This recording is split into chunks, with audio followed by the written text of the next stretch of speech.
दोस्तों स्वागत है आपका हमारे यूट्यूब चैनल पे। तो दोस्तों आपको याद होगा मैंने पिछली वीडियो में आपको संवैधानिक उपचारों का अधिकार आर्टिकल 32 के बारे में विस्तार से समझाया था। जिन लोगों ने अभी तक वो वीडियो नहीं देखी है मेरी, वो उस वीडियो को प्लेलिस्ट में जा कर के देख लें, क्योंकि जब तक आप उस वीडियो को नहीं देखोगे तब तक आपको ये वीडियो समझ में आने वाली नहीं है। तो दोस्तों मैंने जब संवैधानिक उपचारों का अधिकार जब मैं पढ़ा रहा था तो मैं आपको बताया था, जब आपको आपके मौलिक अधिकार नहीं मिल रहे होते हैं तो सीधे आप न्यायालय जाते हैं, और जब आप न्यायालय जाते हैं तो न्यायालय वहाँ पर 5 प्रकार के रिट आपको देता है। उन्हीं पाँचों प्रकार के रिट के बारे में इस वीडियो में हम चर्चा करेंगे। दोस्तों जिन लोगों ने चैनल को सब्सक्राइब नहीं किया है वो मेरे चैनल को सब्सक्राइब कर दें, बेल आइकॉन दबा दें। चलो दोस्तों शुरू करते हैं।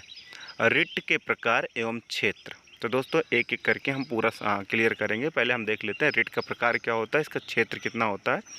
तो उच्चतम न्यायालय अनुच्छेद 32 के तहत एवं उच्च न्यायालय 226 के तहत। दोस्तों ये क्वेश्चन यूपीएससी कई बार पूछा है कि उच्च न्यायालय, ध्यान से सुनना दोस्तों, किस अनुच्छेद के तहत रिट जारी करता है।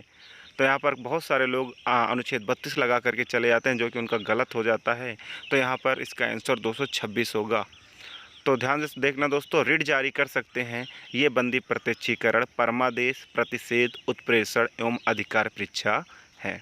तो दोस्तों उच्चतम न्यायालय जो है आर्टिकल 32 के तहत, और उच्च न्यायालय जो है आर्टिकल 226 के तहत 5 प्रकार के रिट जारी करते हैं। उन पांचों में है पहला बंदी प्रत्यक्षीकरण, दूसरा है परमादेश, तीसरा है प्रतिषेध, चौथा है उत्प्रेषण और पांचवा है अधिकार परीक्षा। दोस्तों ये जो मैं आपको बता रहा हूँ ये आपको किसी भी चैनल पे अभी तक यूट्यूब पे आपको नहीं मिलेगा।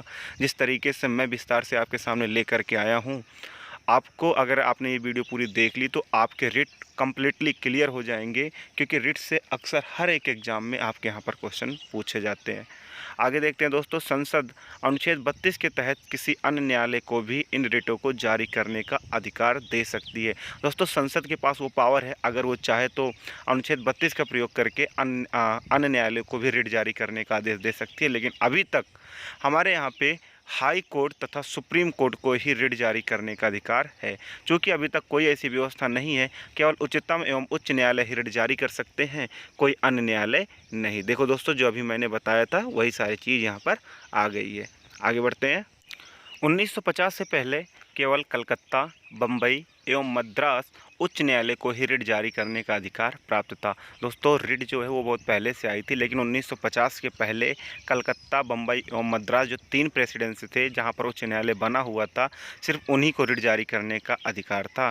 लेकिन अनुच्छेद 226 अब सभी उच्च न्यायालयों को रिट जारी करने की शक्ति प्रदान करता है। पहले 3 ही था, लेकिन जब से अनुच्छेद 226 आया तो उसमें ये प्रावधान किया गया कि कोई भी न्यायालय हो, वो उच्च न्यायालय, ध्यान से देखना दोस्तों, उच्च न्यायालय की बात हो रही, उच्चतम न्यायालय की बात नहीं, कोई भी उच्च न्यायालय हो वो रिट जारी कर सकता है। आगे देखते हैं। ये रिट अंग्रेजी कानून से लिए गए हैं, जहां इन्हें विशेषाधिकार रिट कहा जाता है। अगर क्वेश्चन कोई पूछे ये रिट कहाँ से लिए गए, तो अंग्रेजी कानून से लिए गए। इन्हें राजा द्वारा जारी किया जाता है, अब जिन्हें अब भी न्याय का झरना कहा जाता है। तो कोई पूछे न्याय का झरना किसे कहा जाता है, तो रिट को न्याय का झरना कहा जाता है। आगे देखते हैं। आगे चलकर उच्च न्यायालय ने रिट जारी करना प्रारंभ कर दिया। तो दोस्तों रिट पहले रिट उच्च न्यायालय जारी नहीं करता था, अब आगे चल कर के न्यायालय रिट जारी करना शुरू कर दिया है। क्लियर दोस्तों, चलो आगे बढ़ते हैं। आगे क्या है देखते हैं। ये रिटें ब्रिटिश लोगों के अधिकारों और स्वतंत्रता को कायम रखने के लिए असाधारण उपचार थी। तो दोस्तों ब्रिटिश लोगों को जब लगा कि अधिकार और स्वतंत्रता को कायम रखना है तो उन्होंने रिट लाकर रख दिया। आगे देखते हैं। उच्चतम न्यायालय को रिट संबंधी न्यायिक क्षेत्र उच्च न्यायालय से 3 प्रकार से भिन्न है। देखो दोस्तों जो उच्चतम न्यायालय का रिट संबंधी न्यायिक क्षेत्र है वो उच्च न्यायालय से थोड़ा सा अलग है। उन्हीं के बारे में हम देख लेते हैं कि वो 3 पॉइंट हैं क्या। पहला, उच्चतम न्यायालय केवल मूल अधिकारों को क्रियान्वयन को लेकर रिट जारी कर सकता है। ध्यान से देखना दोस्तों, क्वेश्चन पूछा जाता है कि मूल अधिकारों को क्रियान्वयन को लेकर कौन रिट जारी करता है, तो यहाँ पर आपका आंसर होगा उच्चतम न्यायालय। जबकि उच्च न्यायालय इनके अलावा किसी और उद्देश्य को लेकर भी इसे जारी कर सकता है। किसी अन्य उद्देश्य शब्द का अभिप्राय किसी सामान्य कानूनी अधिकार के संबंध में भी है। इस तरह उच्चतम न्यायालय के रिट संबंधी न्यायिक अधिकार उच्च न्यायालय से कम विस्तृत हैं। तो दोस्तों कभी भी क्वेश्चन कोई पूछे कि उच्चतम न्यायालय का रिट संबंधी जो अधिकार है वो विस्तृत है या उच्च न्यायालय का है वो विस्तृत है, तो आपको यहाँ पर दिख रहा होगा उच्चतम न्यायालय का रिट संबंधित न्यायिक अधिकार ज़्यादा विस्तृत है अपेक्षा किसके, उच्च न्यायालय से। ठीक है, कंफ्यूज हो गए आप लोग भी। चलो कोई नहीं, फिर से मैं आपको बता देता हूँ जो मैं बता रहा हूँ, आप लोग ध्यान से अगर सुन रहे होंगे तो आपको समझ में आ रहा होगा। दोस्तों ध्यान से सुन लेना, उच्च न्यायालय का जो रिट संबंधी अधिकार है वो बड़ा है और उच्चतम न्यायालय का जो है वो छोटा है। अब समझ में आया, मैं आपको कंफ्यूज किया और आप लोग कंफ्यूज हो भी गए। तो दोस्तों यहाँ पर देखो साफ साफ लाइन लिखी गई है, इस तरह उच्चतम न्यायालय का रिट संबंधी न्यायिक अधिकार उच्च न्यायालय से कम विस्तृत है। इसका मतलब उच्च न्यायालय का क्या है, ज़्यादा है। तो आपको बिल्कुल कंफ्यूज नहीं होना है। मैं देख रहा था कि किसके कमेंट्स आते हैं, किसके कमेंट्स आते हैं, कौन कौन समझ पाता है। जो समझ जाएगा वो नीचे कमेंट्स ज़रूर करेगा। आगे देखते हैं, उच्चतम न्यायालय किसी एक व्यक्ति या सरकार के विरुद्ध रिट जारी कर सकता है। दोस्तों उच्चतम न्यायालय को शक्ति प्राप्त है, वो किसी एक विशेष व्यक्ति या सरकार के विरुद्ध भी रिटें जारी कर सकता है, जबकि उच्च न्यायालय सिर्फ संबंधित राज्य के व्यक्ति या अपने क्षेत्र के राज्य को, या यदि मामला दूसरे राज्य से संबंधित हो तो वहाँ के खिलाफ ही जारी कर सकता है। इस तरह रिट जारी करने के संबंध उच्चतम न्यायालय का क्षेत्रीय न्याय क्षेत्र ज़्यादा विस्तृत है। दोस्तों अगर कहें तो राज्य में कुछ हो रहा है या राज्य के बाहर कुछ हो रहा है तो उसमें हाई कोर्ट रिट जारी कर सकता है। आगे देखते हैं, अनुच्छेद 32 के अंतर्गत उपचार अपने आप में मूल अधिकार है, इसलिए उच्चतम न्यायालय अपने रिट न्याय क्षेत्र को नकार नहीं सकता है। दूसरी ओर अनुच्छेद 226 के तहत उपचार विवेकानुसार है, इसलिए उच्च न्यायालय अपने रिट संबंधी न्याय क्षेत्र का क्रियान्वयन को नकार सकता है। तो दोस्तों जो उच्च न्यायालय का विस्तार क्षेत्र है वो अपने मनमानी यहाँ पर कर सकता है। अनुच्छेद 32 उच्चतम न्यायालय को मूल अधिकार के संबंध में उच्च न्यायालय को प्राप्त अनुच्छेद 226 के तहत शक्ति प्रदान नहीं करता। इस तरह उच्चतम न्यायालय को मूल अधिकार का रक्षक एवं गारंटी देने वाला बनाया गया। दोस्तों जो उच्चतम न्यायालय है मूल अधिकार का वो रक्षक कहलाता है। ये 1 नंबर में क्वेश्चन कई बार आपके यहाँ पर पूछा गया है। अब हम अनुच्छेद 32 एवं 226 में उल्लिखित विभिन्न प्रकार के रिट के अभिप्राय एवं क्षेत्र को समझेंगे। दोस्तों जो 5 प्रकार के रिट हैं अब उसको हम विस्तार से आपको बताने वाले हैं। तो विस्तार से आपको समझना होगा कि 32 एवं 226 कहाँ पर किस प्रकार से काम करता है। चलो शुरू करते हैं। आपको दिख रहा होगा स्क्रीन पे सबसे पहला जो आपका है बंदी प्रत्यक्षीकरण। इसमें दोस्तों थोड़ा सा जो एडिटिंग हुई है वो सही तरीके से नहीं हो पाई है, तो सबसे पहले हम बंदी प्रत्यक्षीकरण रिट के बारे में विस्तार से चर्चा करेंगे। चलो शुरू करते हैं। बंदी प्रत्यक्षीकरण इसे लैटिन भाषा से लिया गया। ध्यान से सुनना दोस्तों, किस भाषा से लिया गया है, लैटिन भाषा से, जिसका अर्थ होता है शरीर का प्रस्तुत किया जाए। मतलब शरीर का प्रस्तुत किया जाए मतलब जो इंसान वहाँ पर गलती किया उसे वहाँ पर क्या किया जाए, प्रस्तुत किया जाए। या उस व्यक्ति से संबंध में न्यायालय द्वारा जारी आदेश है जिसे दूसरे द्वारा हिरासत में रखा गया, उसे न्यायालय के सामने प्रस्तुत किया जाए। देखो दोस्तों वही सारी चीज़ें जो मैंने अभी बताया कि उस व्यक्ति को न्यायालय के सामने खड़ा किया जाए, प्रस्तुत किया जाए। तब न्यायालय मामले की जांच करता है। यदि हिरासत में लिए गए व्यक्ति का मामला अवैध है तो उसे स्वतंत्र किया जा सकता है। मतलब अगर वो दोषी नहीं है तो उसे वहाँ पर क्या किया जाएगा, फ्री कर दिया जाएगा। इस तरह या किसी व्यक्ति को जबरन हिरासत में रखने के विरुद्ध, कभी कभी क्या होता है दोस्तों, मनमानी जब चलाते हैं तो ज़बरदस्ती जब किसी को बंद कर देते तो यहाँ पर बंदी प्रत्यक्षीकरण रिट काम कर जाता है और उसे न्याय मिल जाता है। आगे देखते हैं, बंदी प्रत्यक्षीकरण की रिट सार्वजनिक प्राधिकरण हो या व्यक्तिगत दोनों के खिलाफ जारी किया सकता है। दोस्तों ये सार्वजनिक मतलब गवर्नमेंटेड और प्राइवेट दोनों के विरुद्ध होता है। यह रिट तब जारी नहीं किया जा सकता जब यदि हिरासत कानून सम्मत है। दूसरा, कार्यवाही किसी विधानमंडल या न्यायालय की अवमानना के तहत हुई हो। तीसरा, न्यायालय के द्वारा हिरासत न्यायालय के न्याय क्षेत्र से बाहर हुई हो। तो दोस्तों ये जो 4 पॉइंट है यहाँ पर रिट जारी नहीं किया जा सकता, बाकी हर एक सिचुएशन में रिट जारी किया जा सकता है। क्लियर दोस्तों। आपसे मैं फिर से एक बार कहना चाहूँगा, जिन लोगों ने पिछली वीडियो मेरी नहीं देखी है वो प्लेलिस्ट में जा कर के वीडियो देख सकते हैं। आपके सारे के सारे पॉइंट आपके कवर हो जाएंगे, और जब तक आप वीडियो नहीं देखेंगे दोस्तों तब तक आपके वो पॉइंट कवर होने वाले नहीं हैं।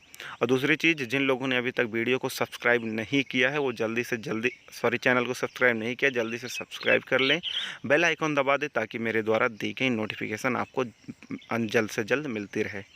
आगे देखते हैं दोस्तों, जो दूसरे प्रकार की रिट है उसका नाम है परमादेश। पहला आपको मैंने बता ही दिया, दूसरे पर हम आ जाते हैं परमादेश। याद रखना चाहिए, पांचों प्रकार के रिट आपको याद होना चाहिए। परमादेश थोड़ा सा समझ लेते हैं। परमादेश का क्या, इसका शाब्दिक अर्थ है हम आदेश देते हैं। ध्यान से देखना दोस्तों, बंदी प्रत्यक्षीकरण का अर्थ क्या था, वो किस भाषा का था, तो अब हम परमादेश के बारे में देख लेते हैं। उसको हमने कवर कर दिया। तो परमादेश का मतलब होता है हम आदेश देते हैं। क्या आदेश देते हैं? यह एक नियंत्रण है जिसे न्यायालय द्वारा सार्वजनिक अधिकारियों को जारी किया जाता है ताकि उनसे उनके कार्यों और उसे नकारने के संबंध में पूछा जा सके। क्लियर दोस्तों? मतलब अगर कोई मना करता है तो उससे यहाँ पर क्वेश्चन पूछा जा सकता है। इसे किसी भी सार्वजनिक इकाई, निगम, अधीनस्थ न्यायालय, प्राधिकरण, सरकार के खिलाफ समान उद्देश्य के लिए जारी किया जा सकता। दोस्तों हर एक सिचुएशन में इसे जारी किया जा सकता, लेकिन कुछ ऐसे सिचुएशन है जब ये रिट जारी नहीं किया जाता। वो सिचुएशन देख लेते हैं। देख तो क्या लिखा, परमादेश रिट जारी नहीं किया जा सकता किस किस सिचुएशन में? निजी व्यक्ति या इकाई के विरुद्ध, कोई भी निजी व्यक्ति हो उसके विरुद्ध जारी नहीं किया जा सकता। दूसरा है ऐसे विभाग जो गैर संवैधानिक है, मतलब संविधान में जिसका उल्लेख नहीं है। तीसरा है जब कर्तव्य विवेकानुसार हो, जरूरी नहीं। कभी कभी क्या होता है, कोई ऐसा कर्तव्य होता है, कहा जाता है आप विवेकानुसार काम वहाँ पर कर सकते हो, तब भी वहाँ पर रिट जारी नहीं किया जाता है। अगला है संविदात्मक दायित्व को लागू करने के विरुद्ध है। चौथा, भारत के राष्ट्रपति या राज्य के राज्यपालों के विरुद्ध। दोस्तों भारत के राष्ट्रपति और राज्यपालों के विरुद्ध भी रिट जारी नहीं किया जा सकता। अगला है उच्च न्यायालय के मुख्य न्यायाधीश जो न्यायिक क्षमता में कार्यरत हैं। दोस्तों ऐसे न्यायाधीश जो न्याय करने का काम करते हैं, अगर वो अपने पद पर बने हैं, अगर वो अपने पद पर बने हैं तो आप उनके खिलाफ भी रिट जारी नहीं कर सकते हो। ध्यान से देखना दोस्तों, यहाँ पर क्वेश्चन पूछा जाता है क्या मुख्य न्यायाधीश से न्यायिक क्षमता में कार्यरत है तो उनके खिलाफ रिट जारी किया जा सकता है? तो इसका आंसर क्या होगा? बिल्कुल नहीं। क्लियर? चलो अब तीसरा रिट देखते हैं। तीसरा हमारा है प्रतिषेध। पहला बंदी प्रत्यक्षीकरण, दूसरा परमादेश और तीसरा प्रतिषेध। इसको कवर कर लेते हैं। इसका शाब्दिक अर्थ है रोकना। क्या रोकना है इसके बारे में देखते हैं। इसे किसी उच्च न्यायालय द्वारा अधीनस्थ न्यायालयों को या अधिकरणों को अपने न्याय क्षेत्र से उच्च न्यायिक कार्यों को करने से रोकने के लिए जारी किया जाता है। तो दोस्तों इसे उच्च न्यायालय द्वारा या अधीनस्थ न्यायालय, कभी कभी क्या होता है अधीनस्थ न्यायालय या उसके जो न्याय क्षेत्र होते हैं, न्यायिक कार्य अपनी मर्जी से करने लगते हैं तो उसको यहाँ पर रोकने का काम किया जाता है। आगे, जिस तरह परमादेश सीधे सक्रिय रहता है, प्रतिषेध सीधे सक्रिय नहीं रहता है। प्रतिषेध संबंधी रिट सिर्फ न्यायिक एवं अर्ध न्यायिक प्राधिकरणों के विरुद्ध ही जारी किए जा सकते हैं। दोस्तों जो प्रतिषेध होता है वो न्यायिक और अर्ध न्यायिक दोनों के विरुद्ध जारी किया जाता है। आगे देखते हैं, यह प्रशासनिक प्राधिकरणों, विधायी निकायों एवं निजी व्यक्ति के या निकायों के लिए उपलब्ध नहीं। कहने का मतलब दोस्तों ये प्रशासनिक प्राधिकरण विधायी निकाय और निजी व्यक्ति के लिए बिल्कुल नहीं है। क्लियर? तीन प्रकार के रिट हमारे क्लियर हो गए। अब हम चौथे प्रकार के रिट की तरफ बढ़ते हैं। चलो शुरू करते हैं। चौथा है हमारा उत्प्रेषण। तो अब हम चौथे प्रकार के बारे में देख लेते हैं। तीन प्रकार आपको पीछे अच्छे से याद हो गया होगा। जिन लोगों को याद नहीं हुआ वीडियो 2 से 3 बार देख लेंगे, ऑटोमेटिक याद हो जाएगा। शुरू करते हैं उत्प्रेषण। इसका शाब्दिक अर्थ है प्रमाणित होना या सूचना देना।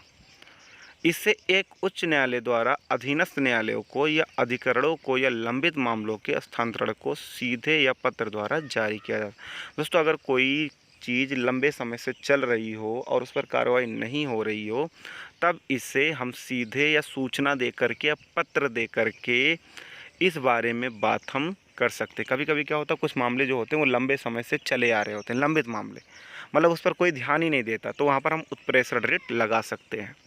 आगे देखते हैं, इसे अतिरिक्त न्यायिक क्षेत्र या न्यायिक क्षेत्र की कमी या कानून में खराबी के आधार पर जारी किया जा सकता है। कब कब जारी किया जाता है दोस्तों?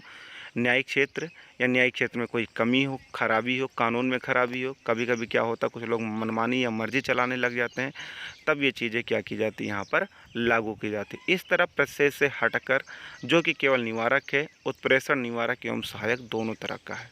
तो दोस्तों ये प्रशेष से हट करके है, केवल निवारक ही नहीं बल्कि सहायक भी है। ठीक है, आगे देखते हैं। जैसा कि पहले उत्प्रेषण के रिट सिर्फ न्यायिक या अर्धन्यायिक प्राधिकरणों के खिलाफ ही जारी किया जा सकता था। दोस्तों ध्यान से देखना, उत्प्रेषण रिट न्यायिक और अर्धन्यायिक के खिलाफ ही जारी किया जा सकता है। ठीक है, लेकिन प्रशासनिक इकाइयों के खिलाफ हम जारी नहीं कर सकते। अब इसके बारे में देखते हैं। हालांकि 1991 में उच्चतम न्यायालय ने व्यवस्था दी कि उत्प्रेषण व्यक्तियों के अधिकारों को प्रभावित करने वाले प्रशासनिक प्राधिकरणों के खिलाफ भी जारी किया जा सकता है। पहले जारी नहीं किया जाता था दोस्तों, लेकिन 1991 के बाद उच्चतम न्यायालय ने जब से व्यवस्था दी तब से ये प्रशासनिक प्राधिकरण के खिलाफ भी जारी किया जाने लगा। आगे देखते हैं। प्रसेद की तरह उत्प्रेषण भी विधिक निकायों एवं निजी व्यक्तियों या इकाइयों के विरुद्ध उपलब्ध नहीं। हर एक रिट के कुछ अपवाद है दोस्तों। प्रसेद रिट जो है वो विधिक निकाय, निजी व्यक्ति या इकाइयों के खिलाफ हम उपलब्ध नहीं करा सकते हैं। क्लियर? तो ये 4 प्रकार के रिट हमारे हो गए। जो हमारा लास्ट रिट है उसके बारे में चलो हम चर्चा करते हैं। उसका नाम है अधिकार परीक्षा। तो आपको दिख रहा होगा अधिकार परीक्षा का जो यहाँ पर फिगर बना हुआ है। एक कानून वाला पुलिस वाला एक औरत से कुछ क्वेश्चन पूछ रहा है। इसी के बारे में अब हम चर्चा करने वाले हैं। चलो शुरू करते हैं। शाब्दिक संदर्भ में इसका अर्थ किसी प्राधिकृत या वारंट के द्वारा है। तो दोस्तों आपने हमेशा एक शब्द सुना होगा वारंट, तो इसी के बारे में है। इसे न्यायालय द्वारा किसी व्यक्ति द्वारा सार्वजनिक कार्यालय में दायर अपने दावे की जांच के लिए जारी किया जाता है। तो दोस्तों न्यायालय में अगर आपके खिलाफ कोई अपील दायर की गई तो आप इसके खिलाफ आप जांच के लिए ये रिट जारी कर सकते हो। अतः यह किसी व्यक्ति द्वारा लोक कार्यालय के अवैध अनाधिकार ग्रहण करने को रोकता है। तो क्लियर दोस्तों, इसका क्या कहने का मतलब ये है, लोक कार्यालय में कोई चीज़ अगर अवैध चल रही हो तो वहाँ पर अगर रोक करवाना हो, रोक टोक लगवानी है तो आप इस रिट को दायर कर सकते हैं।